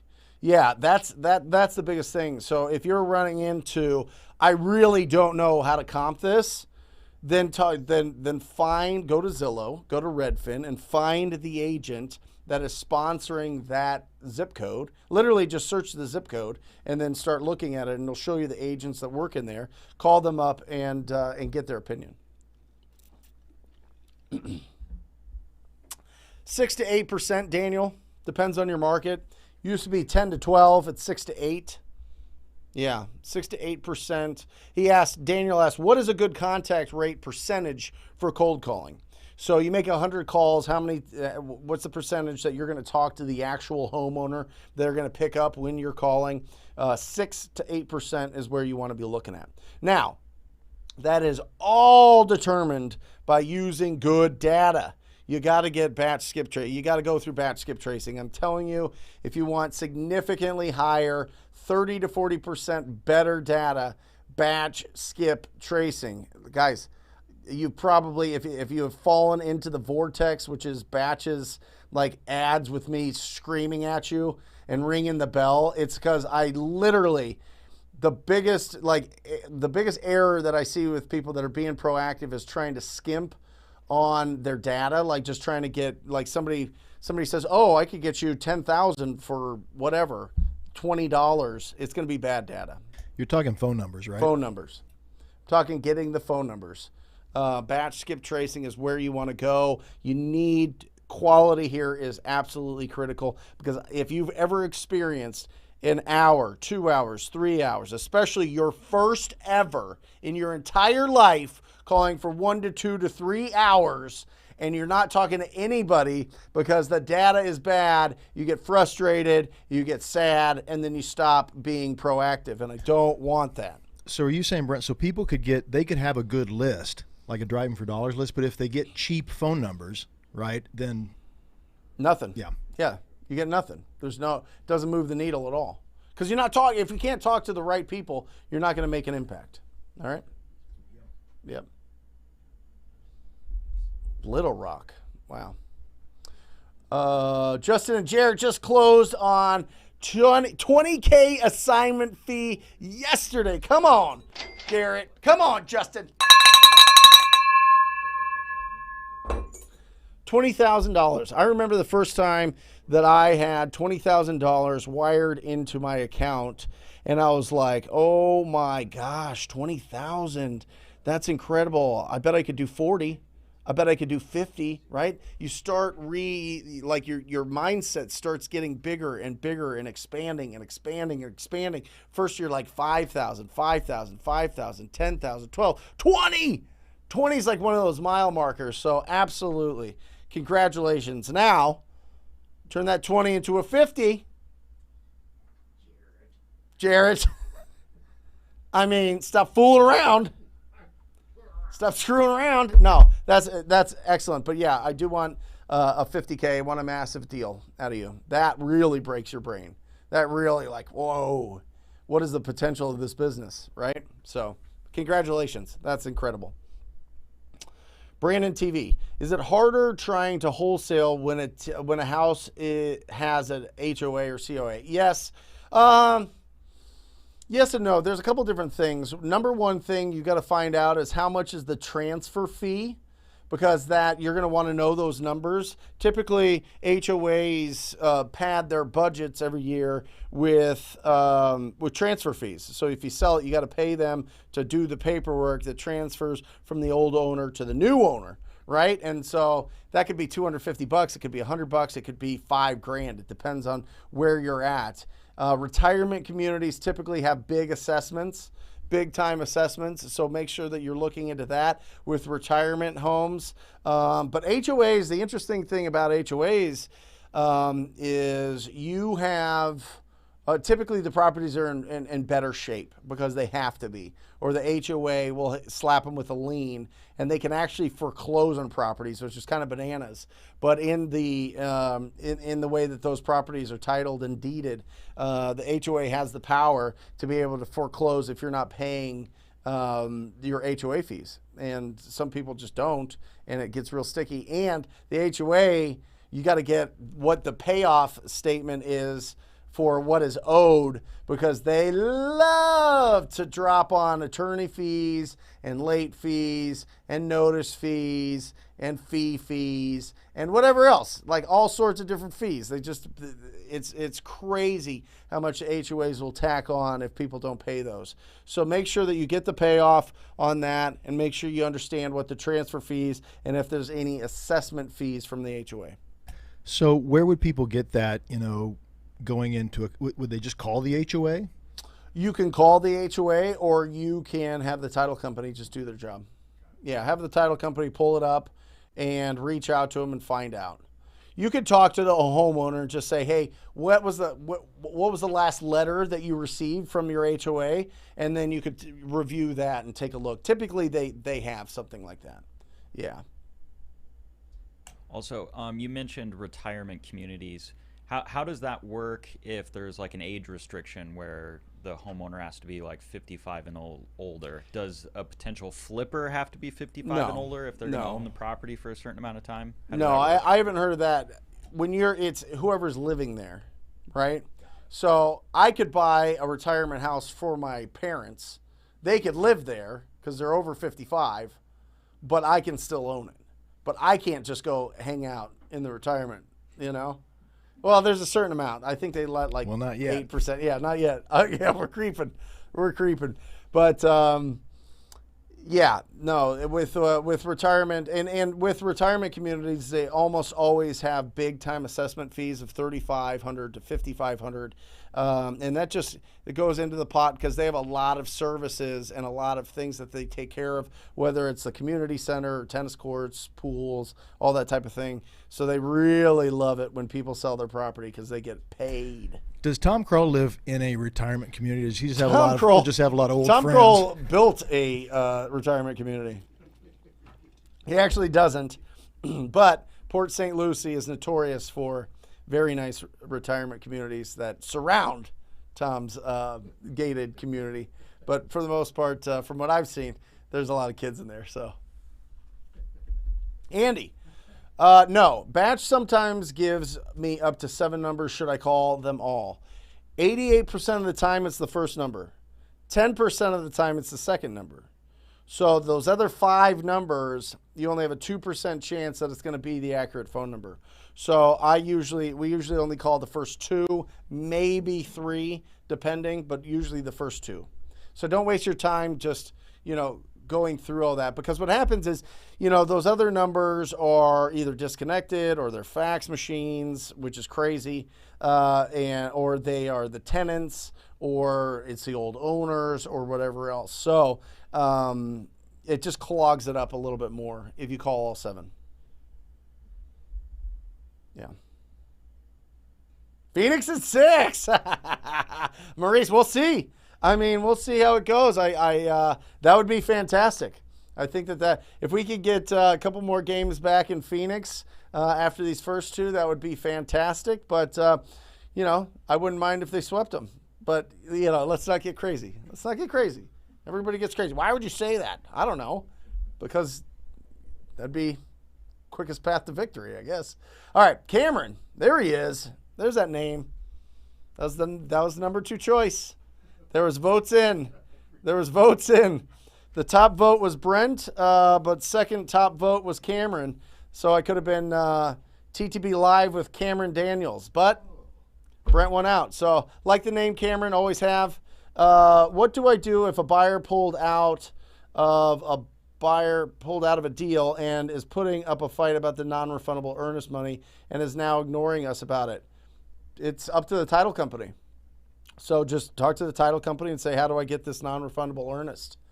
And hopefully the language is clear in the assignment agreement to give you that earnest money. But if you can sell it, typically what I do, Cameron, is if I can sell it again and get it done quickly and cleanly, and there was something very specific, there was an issue. They weren't just being like, They weren't faking being a buyer or whatever else. I'll give them their earnest money back if I sell it to somebody else and they're respectful about it, and I'll do business with them maybe in the future. But if they're just like ghosting and they're just being totally unprofessional, just have the title company give you their earnest money. Remember, the title company is the gatekeeper of all the finances when it comes to a real estate transaction. So they're the ones that, so if for some reason, Cameron, your title company's like, listen, based on the verbiage, I can't cancel this deal for you to resell it or to buy it yourself and keep this earnest. Say, what do I need in this document to make sure that this doesn't happen again? Craig, your knowledge is bananas. Quickest way to build a cash buyer list. Yeah, Craig. So obviously, We have a cash buyer pack free in the toolbox, ttpinsider.com, that really breaks it all down. So make sure that you do that. But just some quick tips on PropStream here. If you'll go back here, Matt, right here, guys, you can do a filter. You can look at all the cash buyers in this area. It's right here. Look at all these cash buyers. And then what you can do is you can filter this based on non-owner occupied and they bought in the last 3 to 6 months, and then start reaching out to the cash buyers. It's literally right here.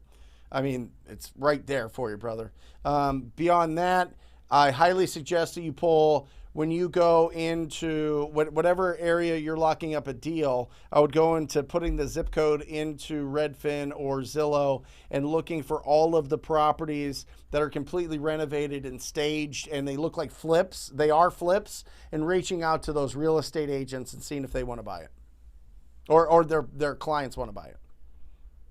A lot of times the agent is the investor, right? Yeah. Yeah, most of the time that agent is or partnered with them. Yeah. Hey, Brent, I've got a house under contract for $66K. Can you comp it? Needs $40K in rehab. All right, let's take a look at this. Where is this at? Is this Virginia? Yeah. Is VA Virginia? All right.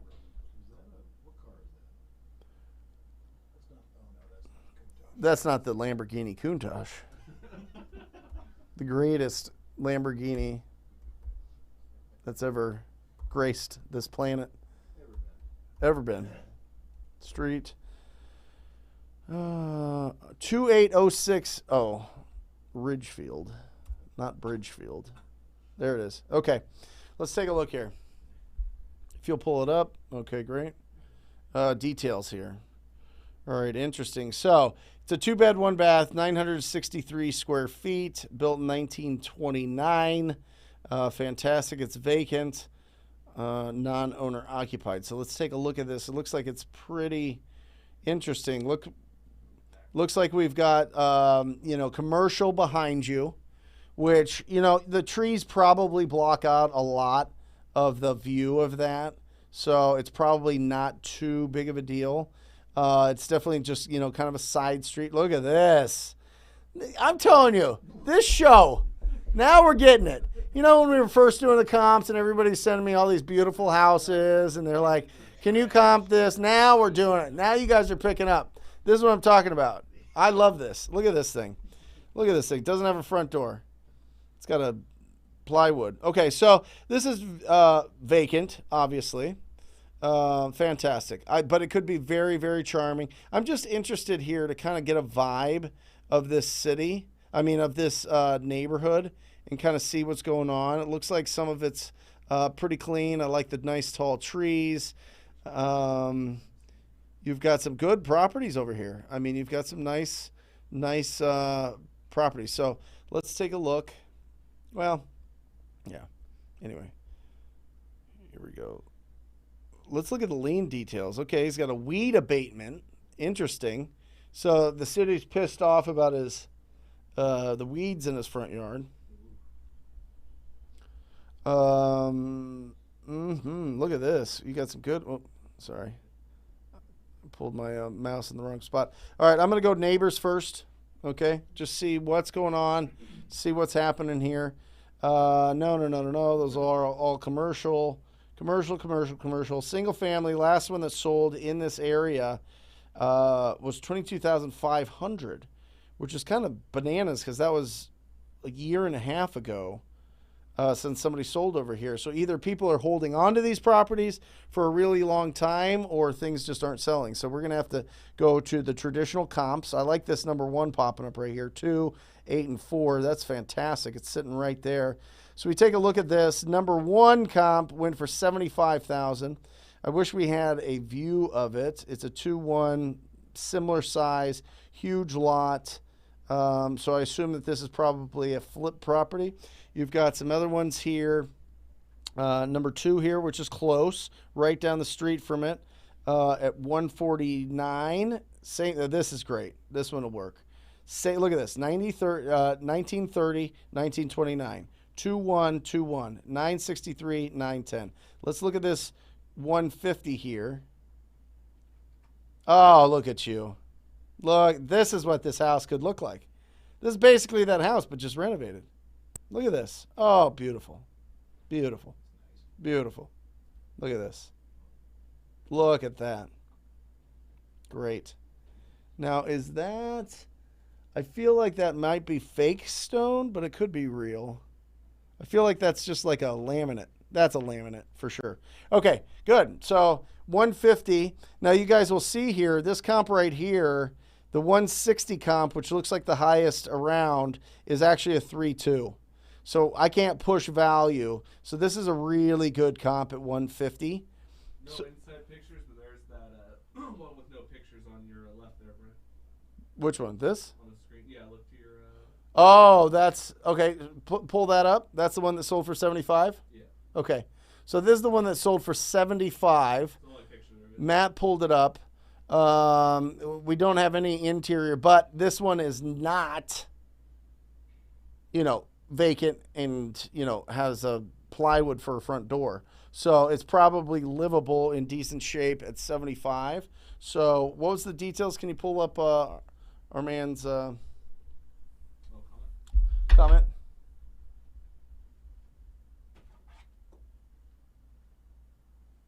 He's got it for how much?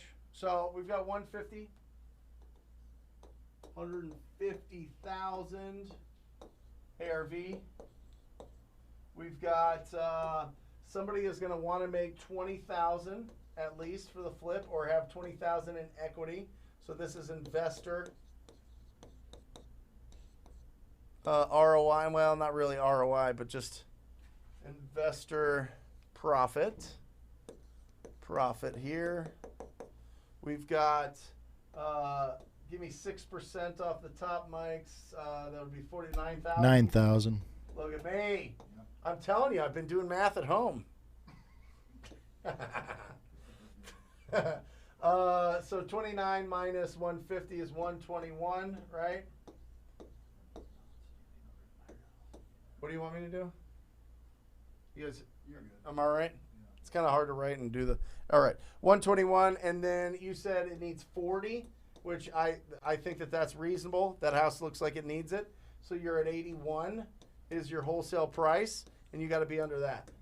So what's he at? He's at 66. 66, fantastic. Sell it at 81. It's a 15K deal. All day.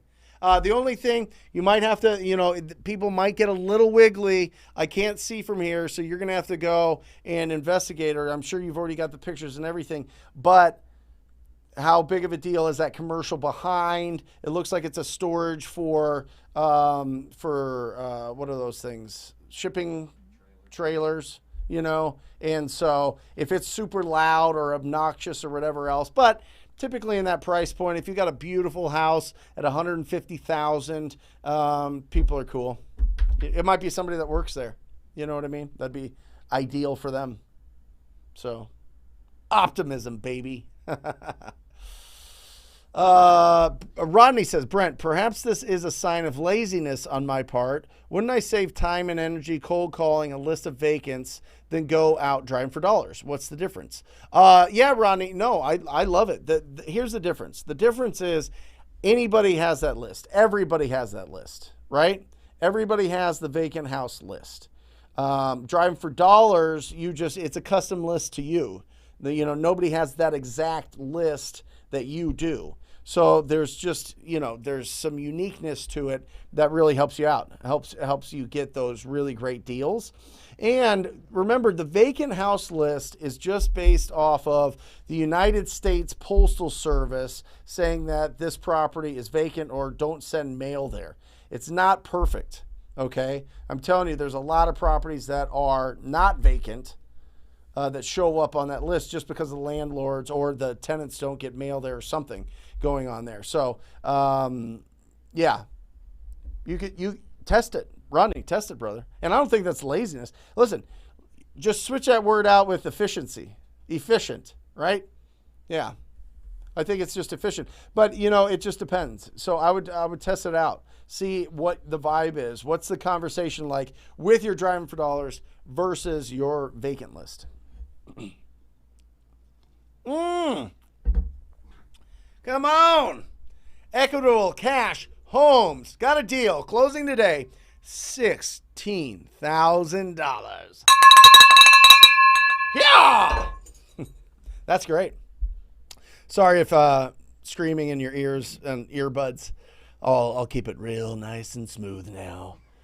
You know, make it a lot more digestible for the earbuds. But no, fantastic. $16,000.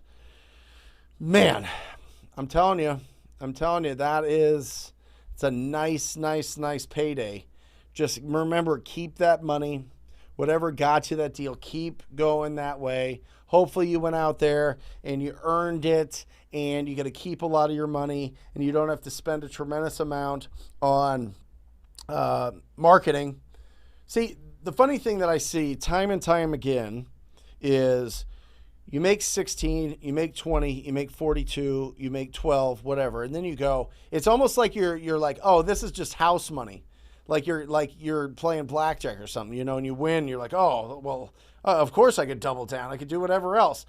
Take the money off the table. Seriously.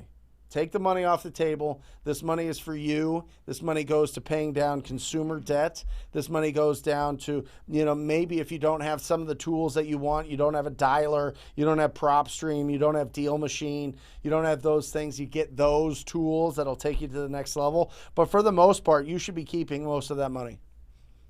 And remember, taxes.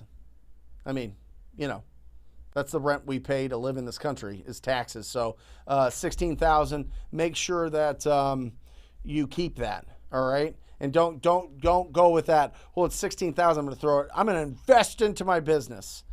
Invest into paying off your consumer debt. Invest in a little bit in your business, but you can do a lot of damage being proactive and keeping your expenses under $1,000 a month. Okay. Keep your money. Christopher, there he is. Brent, can you demonstrate how you send your deals to buyers? What do they see, ARVs, repairs, or just a buy price? I would have to get Jeremy on here, and we could do that next week. If you want to go through our disposition, maybe we'd do that. Maybe that'd be good. I don't know. We'll talk about it. But basically, we use MailChimp. We've got a really good database that's constantly getting cleaned up. We send out all the pictures. We have a minimum of 30 pictures on a link, either a Dropbox link or a, you know what, Alejandra, is she in here? Nope. Okay. I was going to have Jeremy text our most recent one that we put out and put it on the screen, but give me a little bit of time and I'll do that. If I don't do that this show, I'll put exactly what we send out on next week's show. Okay. But I don't get those emails. That goes to our cash buyers. So I'll get an example of that. I just don't have my phone. And so we'll get it for you, Christopher. But basically, don't overthink it. Pictures, price, address, you know, some descriptions on what the potential could be.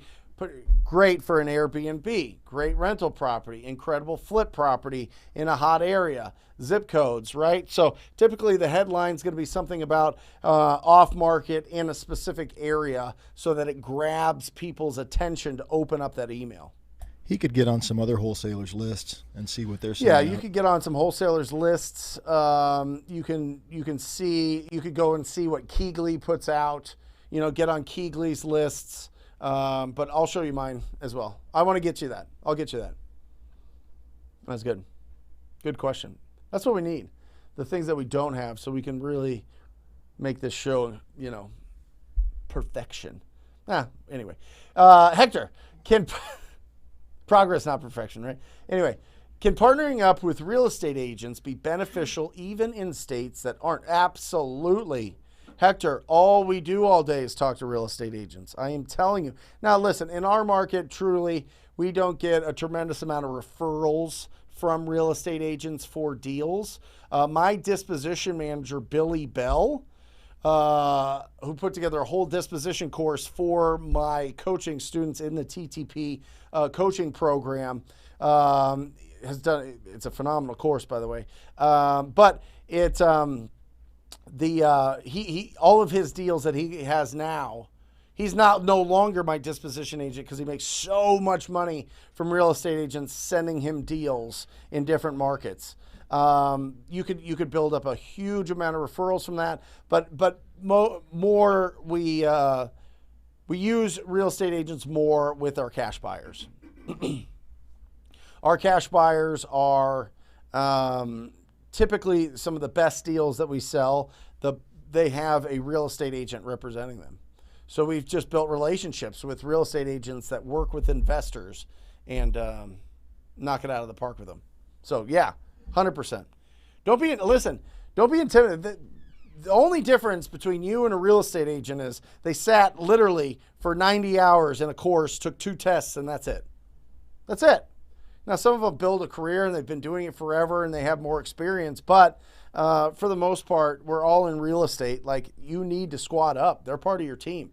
Think of them like an attorney or an accountant or, your finance guy, your hard money guy, whatever else. You need them on your team.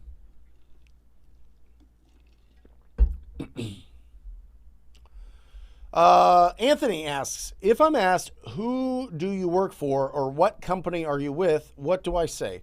Well, Anthony, if you are just doing it yourself, just tell them that, I'm just a small local family business. That's it. I'm just a small local family business and we buy properties in this area. That's it. I mean, just be honest. It's what you are, if that's what you are.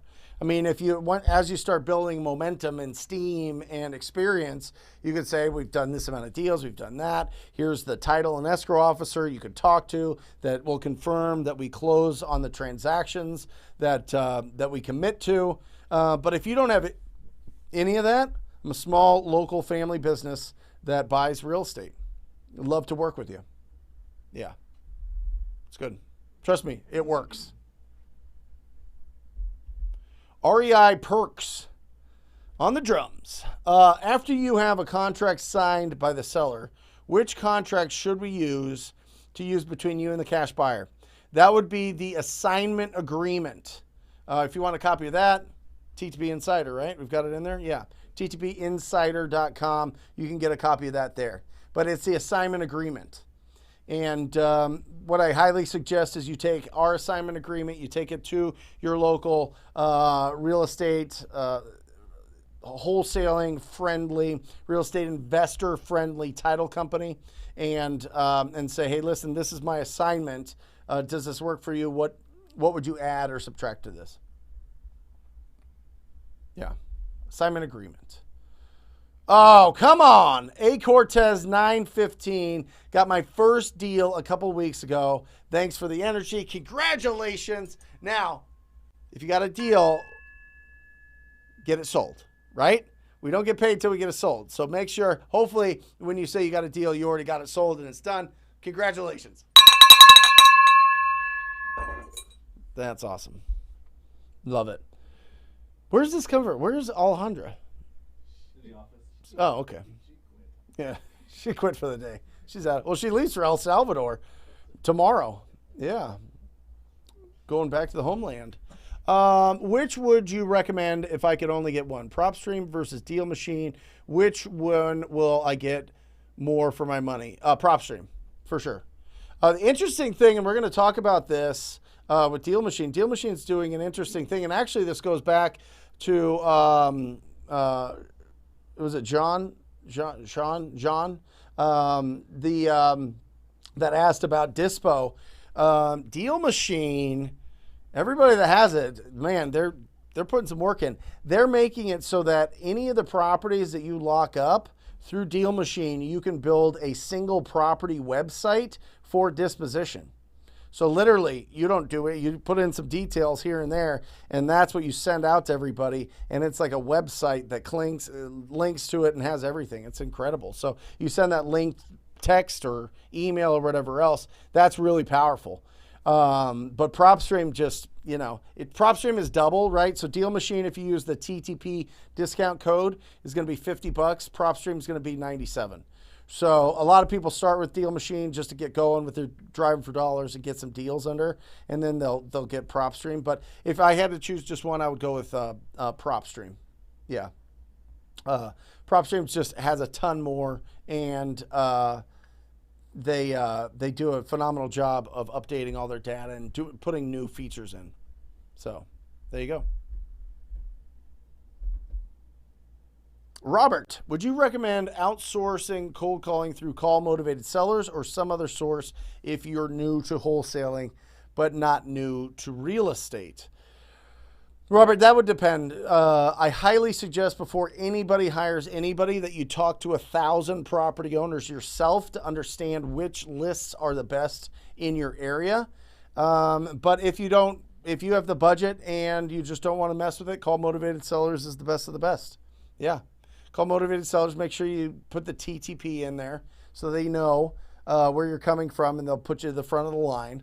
Yeah, they're the best. I mean, if you've got the budget for it, great. I would love, Robert, though, if you are, I assume you're probably a real estate agent, take that 30, 45 hour a day and call on properties, just ugly properties, just properties that are run down that have to sell to a cash buyer because the condition is just too rough. I would highly suggest that you do that, and you're going to feel you're going to understand a lot better what's going on in your market and what your phone prospectors are going through. But yeah, call motivated sellers the best. Samuel, there you are. What do you schedule your day in a notebook, CRM, calendar, or something else? Yeah, I would just, I had like a daily calendar like thing for a long time. I've showed them here. They're in my office, just stacks and stacks of them. Now I just put it into my calendar because I've got, incredible people that I work with, and Alejandro keeps it all organized in my Google Calendar, which works out really well. So I just have it Google. I have literally on my computer and on my phone. It's probably the most looked at thing that I have. And I just make sure that I'm staying on schedule, and it alerts you 10 minutes before you're supposed to do something, which is helpful for me because I, kind of just get rambling. So I'll just kind of be, So there you go. Love it. What's the best way to get leads with no cash? A couple different things, Donald. I mean, obviously just driving around. I mean, listen, Jamil Damji, who's done, 7,000 deals at this point. His first deal was walking his dog for dollars, right? He saw a for sale by owner sign and he called it, and that was his first deal, okay? I have a student out of Washington, made $100,000 skateboarding for dollars. I have another student made $40,000 for bicycling for dollars in Boise, Idaho, and Colorado Springs, right? So, I mean, literally, find an ugly house, go to batchskiptracing.com, put in that address, get the phone number, use the TTP script so that you feel confident, practice it, call them up, and see if they would consider an offer. Awesome. Andy, recently added 900 properties driving for dollar virtually using Deal Machine in 3 days. Yeah, that's a big advantage of Deal Machine. They've got a wonderful attachment where you can go to Google Maps and literally click on properties, and it adds it to your database, and then you just call. So now, Andy, from those 900, let's get some deals, baby. Let's get some deals. So you got to call them. You got to talk to them somehow. So get them. Styly Wiley. Hi, Brent. You guys are awesome. Thank you. You're awesome. Love the picture. Beautiful smile. Do you give earnest money deposits? If so, how much of that? What's enough? What do you give it before or after the inspection period? So a couple different things. Right away, I'm going to deposit. In my business, we put a standard $1,000. Now, don't let that freak you out. You could put $1. Most people in our industry put $10. Some states require you to actually put money down to do an inspection. So you're going to have to find out. Typically, that's about $300. So just play around with it. You don't have to get too crazy. Unless the owner of the property is asking for significant earnest money, I would just put $10 or $100. And you deposit it, but the title company will refund that either as soon as your cash buyer puts in his or her earnest money, or when you close. When you close, they'll refund it back to you. So when you put in earnest, you're not losing it. And also, if you have to cancel during the inspection period, they would give it back to you then too, right? Right. But if it's outside of the inspection period and you don't close on that deal, you're in breach of the contract. Typically, the language in the contract is going to give that earnest money to the seller, which they should, if you're breaching the contract. So, there you go. Justin Ray, Rayside. How often do you pull a list, and do you ever feel like you have worn out a list or area? Yeah, I mean, sometimes I feel that way. So what I started with, Justin, is I would just do specific zip codes and then just start expanding out from there. And I went from where's the most popular area to do a renovation to furthest out, right? So last week we showed how to go back to last week's episode. We showed how to find the right areas to be going after, and then just start going out from there. But I go through a list twice, 3 times maximum, and then I move on. So that is really what pace are you going at, Justin? Right? How fast are you getting through those lists? How many times are you calling through? Yeah. Awesome.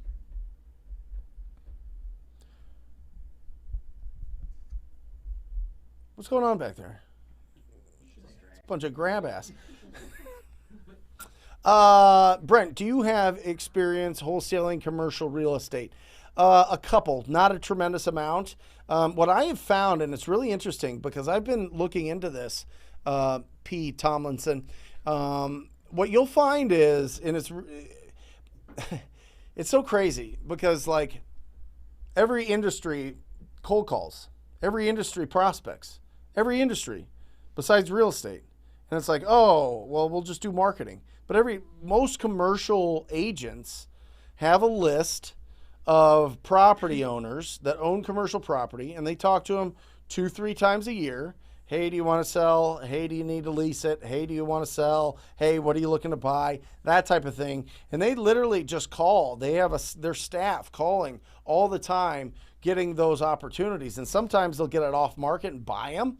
But most of the times they're doing that to list those properties and to build a relationship. So what I would say is if you're going to go after it, I would go after smaller commercial, right? I would go after stuff that, isn't giant, isn't more than probably 4,000 square feet. And I would go after commercial properties that are owned by individuals first. And I would test that out. And I think that there's a ton of opportunity. The tougher part is not finding those deals, it's selling those deals to the right buyers. Because most of the buyers understand single-family residence. They understand residential property. There's a smaller fraction that understands commercial. And usually those guys are the bigger guys. They understand it really well. They're doing some unique things, but it's a longer process. Typically, you're almost exclusively trying to sell these deals to driver personalities. So they're not very friendly. They're going to beat you up a little bit. Just expect it. This has just been our experience. So stand your ground with them. Let them know, hey, listen, take it or leave it, brother. Take it or leave it if you want this deal. And if they don't, then move on. But it's a smaller buyer. It's a smaller buyer, but you got to be more aggressive with the way that you communicate with them. Okay? Good question. Javier, if a property is just 5 days away from the auction date, is there still time to make a deal? Yes, absolutely. Javier, what you'd want to do is reach out to whoever is organizing that auction. So it depends on if you're in a judicial or non-judicial state. And typically what you can do is you can say, hey, listen, I've got a contract on this. I want to buy it. I need an extension. I need you to postpone the auction.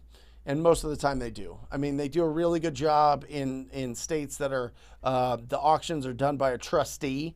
Because listen, people foreclosing, for the most part, do not want to foreclose. If it's a traditional bank, they do not want to foreclose. It looks bad on their balance sheet. It looks bad on everything. It just looks bad for them repackaging these loans up and selling it to the hedge funds, selling it around the world, right? They still do that. They're just better loans these days. So they don't want to get, some negative knocks on them. So they do not, they will postpone it. So just ask them. You probably have to put in some paperwork showing that you have a contract, but you can get it postponed. But I think it's a powerful negotiating tool with the seller, because you go, listen, seller, we need to put this under an official purchase contract, a purchase agreement right now, because I need this to get it postponed so that you can avoid the foreclosure that will stay on your credit report for the next 7 years. All right, and affect your ability to use credit for anything. And so that helps shorten the timeline for them to make the decision. Then you need to get on your bike and get that deal postponed. But yeah, that's what you want to do. Just reach out to whoever's in that.